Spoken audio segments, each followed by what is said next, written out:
Assalomu alaykum hammaga. Bugun Latviyadagi talaba opamizdan Latviyadagi o'qishlari va hayotlari haqida intervyu olishga harakat qilamiz. Apamiz Latviyadagi eng nufuzli universitetlardan birida o'qishadi. Assalomu alaykum Sakina opa, o'zingiz bemalol kuzatuvchilarimizga tanishtirib o'tsangiz. Assalomu alaykum Asilbek. Men Sakina Sulton. Hozirda Riga texnologiyalar universitetida 1-kursga ketayotgan talabaman va entrepreneurship management sohasida o'qiyman. Hop, opa, men sizga juda ham ko'plab savollarni olib kelganman. Asosiy bu videodan maqsadimiz, bu ko'rsatuv, ya'ni kichik intervyumizdan maqsadimiz talabalarda mana shu qiz bola sifatida ham bilasizlar, ko'pchilik chet elda o'qiy olmaydi yoki imkoniyati bo'lmaydi yoki ruxsat berishmaydi. Lekin siz mana qiz bola sifatida chet elda, Yevropada ta'lim olyapsiz. Shu haqida bir qator talabalarga o'z fikrlaringizni, o'z shaxsiy tajribalaringiz bilan ulashishingizni ko'rsatib olib chiqmoqchimiz. Xo'p, opa, unda keling, birinchi bo'lib Latviyaga kelganingizdagi birinchi taassurotingiz qanaqangi bo'ldi va Latviyaga qachon keldingiz? Latviyaga 2025-yil aynan yanvar oyida kelganman. Birinchi taassurotim o'zim Kanada hamda Amerikaga avval topshirganligim sabab endi baribir taqqoslash bo'ladi. Shuning uchun kelgan vaqtim o'rmonzorlar ko'rganimda va Rossiyaga o'xshar ekan bu davlatga kirib kelganman. Ko'pchilik shu gapni aytadi Latviyaga kelganida. Buni aytib o'tish kerak, baribir Latviya rivojlangan bir Yevropa emas. Sizga bu yer Germaniya emas yoki Daniya davlati emas yoki bir kuchli rivojlangan davlat emas. Ya'ni bu Amerika emas sizga. Bu oddiy rivojlanib turgan davlat. To'g'ri, yevropeyskiy arxitekturalari bor, lekin o'ziga yarasha Soyuz paytidan qolgan binolar ham yetarlicha. Kelganingizdan keyin sizni hayratda qoldirgan narsa nima bo'ldi birinchisi? Bilasizmi, men Latviyani ikki qismga ajrataman. Aynan ba'zi qismini, masalan, Rossiyaga o'xshaydi desak, lekin shunaqa joylari borki, aynan Yevropadan kam joyi yo'q. Ya'ni borsangiz, ha, Yevropadaman deb his qilasiz. Mana shu narsa sizni eng hayratda qoldirgan narsa hozir. Yaxshi unda. Xo'p, endi kelinglar o'qish holatiga o'tamiz. O'qishingiz haqida gaplashsa, o'zingiz o'qishingiz, qayerda o'qishingiz, yo'nalishingizni aytib o'tsangiz. Xo'p, hozirda Riga texnologiyalar universitetida aytganimdek, entrepreneurship and managementda o'qiyman. O'zbek tilida aytadigan bo'lsak, bu tadbirkorlik va menejment, ya'ni boshqaruv yo'nalishi. Darslar qanaqa bo'lib turganini tasvirlab bering. Ta'lim sifati qanaqa bu universitetda? Xo'p, ta'lim sifati men kutganimdek yaxshi deya olaman, chunki haqiqatan ham bizda ma'lum bir deadlinelar bor. Fanlar uchun haqiqatan ham o'qish qiyin. Masalan, men shu narsani pressure, ya'ni bosimni his qilganman va menga bu yoqqan, chunki o'zim shunaqa o'qish xohlaganman. Ya'ni haqiqatan ham talabani bilimiga qaraydigan universitetni xohlaganman. Ko'pchilik bilsangiz, Latviyada yo'q, o'qish unaqangi zo'r bas ekan deydi. Ular haqida nima deb o'ylaysiz? Yo'q. Balki ular Latviyadagi ba'zi bir universitetlarga kelganligi uchun tajribasi shunaqadir, lekin bilamizki, Latviyada topoviy universitetlar bor. Hatto masalan, o'zimizda Riga texnologiyalar Yevropa bo'yicha top 700-701 shundayda o'rinda turadi. Top 1000 o'ringa kiradi. To'g'ri, endi bu top 700 ga kiradi deb umumiy qilib aytishlik mumkin emas. Yo'nalish bo'yicha, masalan, muhandislik bo'yicha va texnologiyada eng kuchli universitetlardan biri bo'lgani uchun o'sha topoviy top 1000talikka kiradi. Shunday bo'lsa bo'ladi. Xo'p, endi chunki bilasizlar, topoviy universitetda ham aniqlaydigan narsa bu reytinglar har xil narsa bo'yicha reyting hisoblanadi. Umumiy holatda bir dona mana shu universitet shu narsa uchun kiryapti. Har xil kategoriyada nechinchi o'rinda turadi baribir. Endi mana shu o'qish paytingizda qanaqangi bir o'qish holatida muammoga duch keldingiz, o'qish bilan birgalikda, ya'ni o'qishda qanaqangi muammolar bo'ldi, o'shani qanaqa qilib hal qildingiz? Ko'pchilik bilasiz, o'qishni eplolmaydi qaysidir fanlarda. O'shanaqa muammolardan qanaqalari bo'ldi sizda? Bilasizmi, aynan R2 menga bir narsani juda ham o'rgatdi, ya'ni punktualni bo'lishi. Ya'ni darsni mana shu vaqtda kelasan, topshirasan, vazifani o'sha vaqtda qilasan. No extra deadlines, sizga ortiqcha beriladigan vaqt yo'q, hech narsa, faqat aytilgan narsani, aytilgan vazifani o'z vaqtida topshirish buni mendan talab qiladi.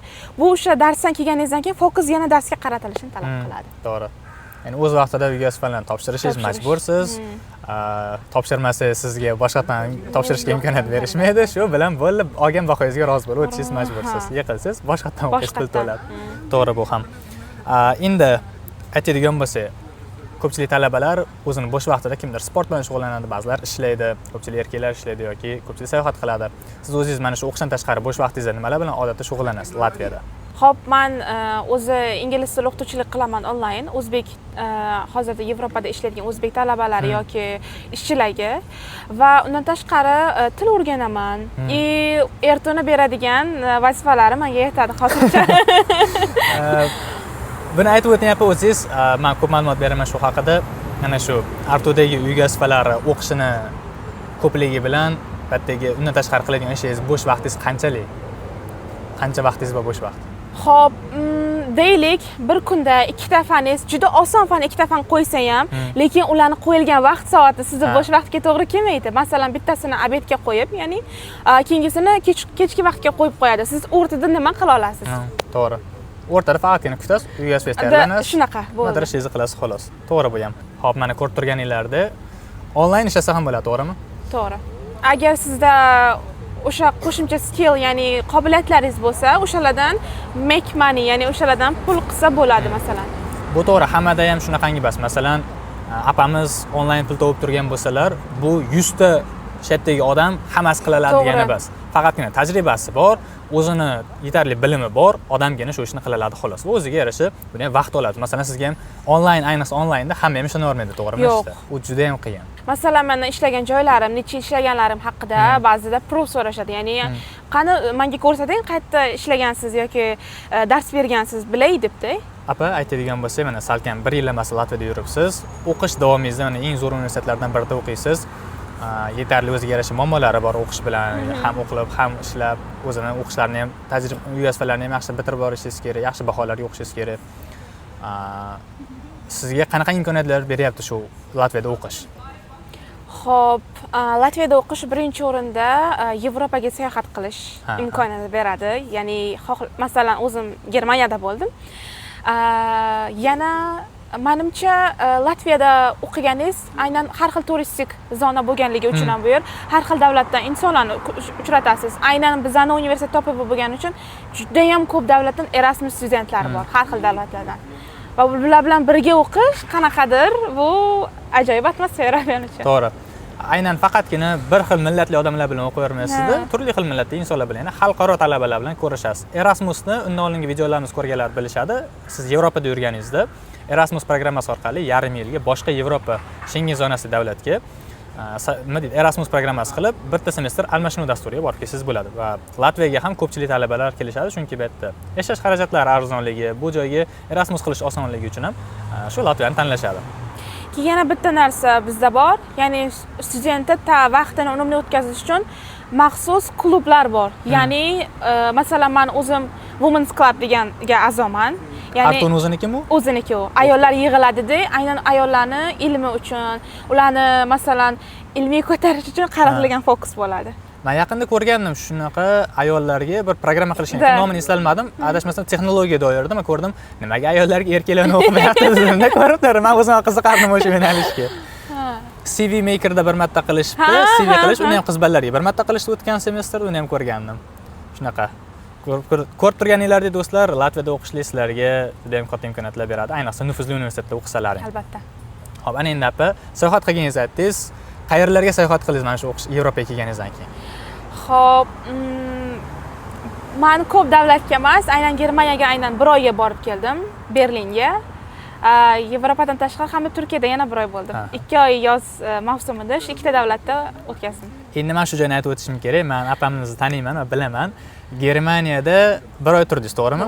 Talaba sifatida siz shunchaki sayohat qilmaysiz. Siz boshqa Yevropa davlatiga 90 kungacha bu yerda bo'lish ruxsatiga ega bo'lasiz.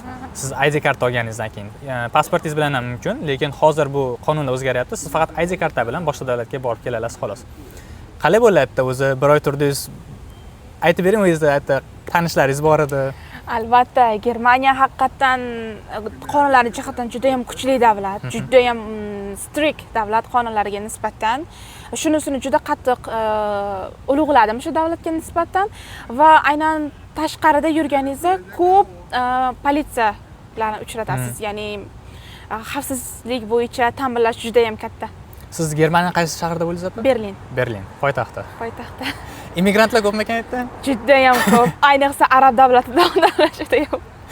Germaniyada nemis qanchalik ko'p ko'rdingiz? Yo'q, hech yo'q.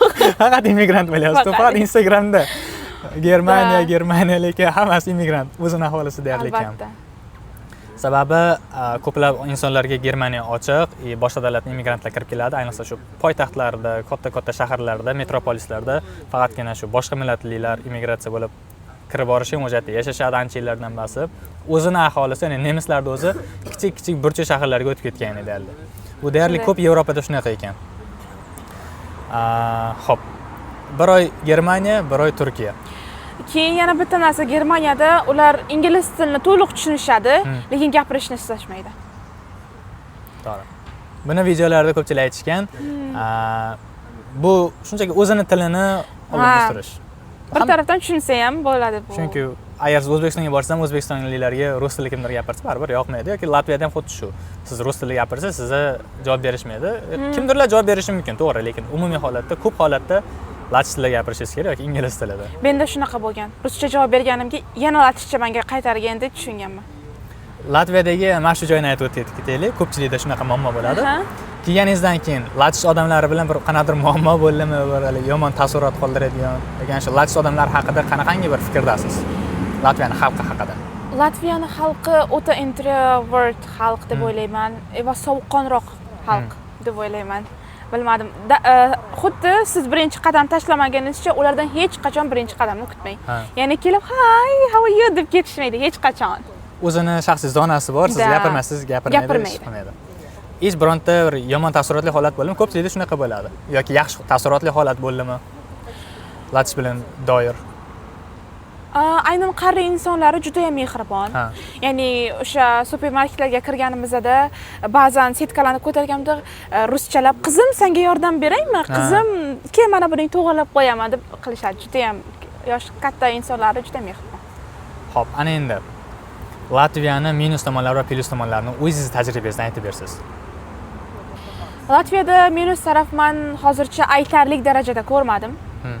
Ko'p plyus tarafi ko'p, aynan Yevropaga kelish istagan, ammo financial jihatdan, iqtisodiy jihatdan puli unchalik ham yetarli bo'lmagan studentlar uchun aynan juda ham kerakli joy Latviya. Va ingliz tilini tushunadigan davlat. Nuqul faqat ruscha gapira olmaysiz, bu yerdan ham ingliz tushunadigan joy bor. Va Yevropaga tramplin. To'g'ri. Yevropaga kelmoqchi bo'lganlar Latviya orqali bu juda ham oson. Endi yomon tomoniga diqqat qaratmoqchi emasman, lekin baribir qanaqadir bir sezgan o'zingiz minus tomonlari bo'lsa kerak, ob-havosi bo'lsa kerak. Bu yerda ko'proq yomg'ir, sovuq, yoz juda ham kam bo'ladi. Balki issiqni xohlaydigan, yozda bir plyajlarga boradigan insonlar uchun bu davlat unchalik ham xush kelmasa kerak. Bu yer sizga Antaliya emas, bu yer Gretsiya emas, to'g'ri. Shunaqa. Latviyaga kelganingizdan keyin o'zingiz bilasiz, tabiati chiroyli, yozi bir qaysidir vaqtlar ko'proq bo'lishi mumkin, lekin 2025 da salkam bir hafta bo'ldi xolos. Siz yana u vaqt Germaniya dedingiz. Biz Latviya dedik, bir hafta yoz bo'yi 20 gradusdan oshmadi. Avgust oyini shu iyullar oxirida bir 26-27 gradus bir hafta bo'ldi. O'sha vaqtlari biz shu borib cho'mildik, aylandik, o'sha vaqtlar bo'ldi, lekin boshqa havo doim sovuq bo'ldi. Ko'rdim aynan videolaringizda yomg'ir, bir ko'rsangiz quyosh chiqib turibdi. Har doim yomg'ir. Doim sviterda yurdik yoz bo'yi. Endi apa. Latviyadagi o'zingiz yaxshi ko'rgan bir favorite spot bo'ladi-ku, inglizda shunday deyshadi. Shunaqangi joylar topdingizmi? Masalan, o'sha yerga doim borgim keladi. Latviyada mana bu joyim, meni bir o'zim yashirincha topib olgan joyim. Deganda. Masalan, ba'zi talabalarda universitet kutubxonasi bo'ladi, ba'zilarda hozirda park qaysidir. Sizda shunaqa joylardan bormi? Ha, aynan turgan joyimiz menga juda ham yoqadi. Aynan bu yerda ko'p crowded, har doim odamlar to'la. Tabiati juda ham chiroyli, fontanlar, suvlar menga yoqadi shu. To'g'ri. Bu taraflar juda ham chiroyli, o'zimga ham rostdan yoqadi. Lokatsiya juda ham chiroyli. Quyosh botishida ham, kunduz ham, ertalab ham. Va o'qish uchun National biblioteka bor-ku. O'sha yer juda ham zo'r joy. Bu yerda atmosferasi juda ham katta. Xudo xolasa, mana shu katta Latviyani nimasi bor, kutubxonasi bor. O'sha yerni ham obzor videosini qilamiz, xudo xolasa, va u yerda ham agar nasib qilsa, bir yildan keyin yoki xudo xolasa bakalavr bitirganingizda o'sha yerda video intervyu qilishga harakat qilamiz. Xudo xolasa. Latviyaga bilasiz, ko'pchilik talaba bo'lib kelishdi, shu yerda yashashdi, shu yerga kelishlikni istashadi. Latviyaga kelmoqchi bo'lgan talabalarga qanaqa maslahatlar bergan bo'lardingiz? Latviyaga kelmoqchi bo'lgan talabalarga qulay bir fursatni kutishni talab qilmayman. Sababi hozirda har bir davlatda qonuni o'zgaryapti. Avval Latviyaga sertifikatsiz kelgan odamlarga hozir Duolingo, IELTS sertifikatlar talab qilinyapti. Maqsadingiz haqiqatan ham chet elda o'qish bo'ladigan bo'lsa, qulay fursatni kutmang, chunki bu hech qachon kelmaydi. Shunchaki application startni boshlang va har narsa baribir risk qiladi. Bu yerga kelishi har birimiz ham risk qilib kelganmiz. Hech kim bu yerda hayotimiz nimalar bo'lib ketishini bilmagan. To'ppa-to'g'ri.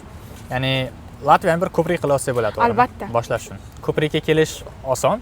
Ko'prikdan o'tib oldingiz, bo'ldi. O'tib olsangiz bo'ldi. Qolgani endi o'zingiz maqsadingizga qarab. Albatta. Ko'prikda qolib ketib, ko'prikda suvga tashlash ham o'zingizni holatingizdan kelib chiqib. Bu har xil. Ko'prikdan tekis o'tishingiz mumkin. Ko'prikdan sakrab, shu bilan shu o'rtada qolib ketishingiz mumkin. Albatta. Hop, yana qanaqadir bir maslahatlar bormi? Latviyaga kelishdan oldin aynan keyingi kelajak planlarni maqsad qilib kelishlarini xohlardim. Chunki hamma ham kelgan inson bu yerda qolib ketishni xohlamaydi, deb bilmadim. Balki davlatni yoqtirmaydi, balki qonunlarni yoqtirmaydi. Shuning uchun agar sizda bir maqsad bo'ladigan bo'lsa, siz kelishib oling. Nimada maqsad? Maqsad 50% o'qish, 50% ishlashmi? 80% o'qib, keyinchalik Yevropada qolib ketishmi?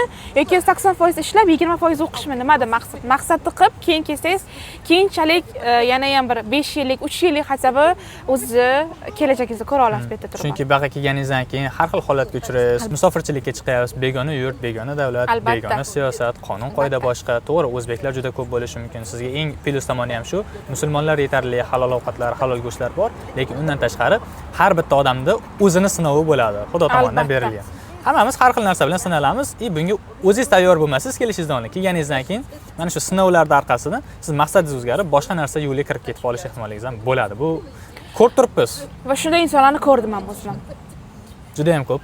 Shuning uchun iloji boricha o'zingiz avvalambor tayyor bo'ling. Hayot qiyin emas, lekin chidashni va shukr qilishni bilish kerak. O'shandan keyin undan keyingi yaxshi natijaga erishsa bo'ladi. Chunki Latviya ham boshlang'ich pointda, siz ingliz tilida o'qiganingizda beginner bo'lasiz. Latviyaga kelganingizdan keyin siz beginner hisobga olaylik. 1-2 yil yurganingizdan keyin siz elementaryga chiqasiz. Pre-intermediate-ga chiqish uchun siz yana ham ko'proq harakat qilishingiz kerak, yana ham bir kattaroq narsani niyat qilishingiz kerak, orzu qilib, maqsad harakat qilish kerak. Shunaqa qilsa bo'ladi. Xo'p, endi apa Latviyadagi talaba hayotini tasvirlab bersiz. Umumiy holat. Latviyadagi talaba hayoti o'zi qiz bola talaba hayoti qanaqa ko'rinishda bo'ladi? Ertalabki nonushtadan tayyorlash, universitetga tayyorlanish, darslar, rushing hours, universitetga fanlar, undan tashqari baribir bo'sh vaqtingiz bo'lmaydi deya olmayman. Bo'sh vaqt bo'ladi albatta, hatto 2 soat, 3 soat vaqt bo'ladi. Qo'shimcha skilllar o'rganishlaringizni, masalan, vlogingmi yoki tarjimonlikmi masalan qilish mumkin. Shularni o'rganish va shu bilan bu o'tib ketadi. To'g'ri. Ko'p vaqtingiz bo'lmasa ham endi bu qaysi yo'nalishda o'qishingiz, qanaqa ish qilishingizga ham bog'liq, qaysi o'qishda o'qishingiz, o'shanga qarab siz chet elga chiqqaningizdan keyin siz bu yerda yana ham kattaroq darajaga chiqishingiz uchun siz bu yerda o'zbeklar bilan, ya'ni O'zbekistondagilar bilan raqobatda bo'lasiz. Siz bu yerda Yevropa bilan raqobatda bo'lasiz. Albatta. Ularni yetish uchun siz ulardan zo'rroq narsa bilishingiz kerak, ulardan kuchliroq bilimga ega bo'lishingiz kerak. Umumiy holat shu. Xo'p, apa. Bu yana bir qo'shimcha qilmoqchiman. Hozir gapimdan balki o'ylashlari mumkin, demak ishlashga vaqt bo'lmaydimi degan bo'lishi mumkin. Bu siz tanlagan universitetga bog'liq. Shuning uchun aytaman, sizning maqsadingiz nima? 50% ishlab 50% o'qiydigan bo'lsa, unda sizning maqsadingizga to'g'ri keladigan universitetlarni qarab chiqing. Chunki shunda siz ishlashga ham vaqt topasiz. Lekin baribir iloji boricha har qanaqangi holatda ham o'qish kerak, ham pul topish kerak, hamma narsani qilish kerak. Lekin asosiysi kelajakka nimadir tanlaganingizda hozirgi holatingizni nimadirdan kechishingiz kerak bo'ladi. Albatta. Bu siz iloji yo'q. Bir narsaga erishishni nimadir sacrifice qilish kerak. Iloji bordir, agarki siz milliarderning o'g'li bo'lsangiz, behijolat kelavering. Unaqada bilmadim. Apa, mana shu suhbatga rozichilik bildirganingiz uchun, suhbatimizda qatnashib, mana shu talabalarga o'zingiz shaxsiy tajribalaringiz, bilimlaringiz bilan ulashganingiz uchun sizga kattakon rahmat aytmoqchiman. Sizga ham rahmat. Sizga bemalol erkin mikrofon bor. 2 daqiqa xohlasangiz talabalarga aytmoqchi bo'lgan shaxsiy gaplaringiz bo'lsa, bemalol kameramizga qarab, o'zingizni fikrlaringizni, o'zingizni mana shu bizni kuzatadigan necha yillar davomida shu videoni ko'rishadi. Ko'rmoqchi bo'lgan talabalarga, insonlarga o'zingiz bir messengiz, xabaringizni yetkazsangiz. Hozirda meni ko'rib turgan talabalar orasida Yevropaga kelmaslikni o'ylaydigan talabalar bor yoki boshqa bir davlatlardan, kattaroq davlatlardan atkaz olgan o'quvchilar bor. Men bir narsani aytaman, orzungiz yo'lida to'siq chiqsa, orzungiz emas, unga olib boradigan yo'lni o'zgartiring. Ya'ni o'shanga erishing, faqat boshqa yo'l bilan. Masalan, men Kanada, Amerika o'xshamadi degani, shunchaki men taslim bo'ldi deganim emas. Ya'ni bu davlatga kelib, mayli, bu yo'l orqali men boshqa bir rejalarimni amalga oshiraman degani. O'zingizni mana shu xabaringizni yetkazganingiz uchun sizga kattakon rahmat. Sog' bo'ling, Asilbek. O'qishlaringizga omad.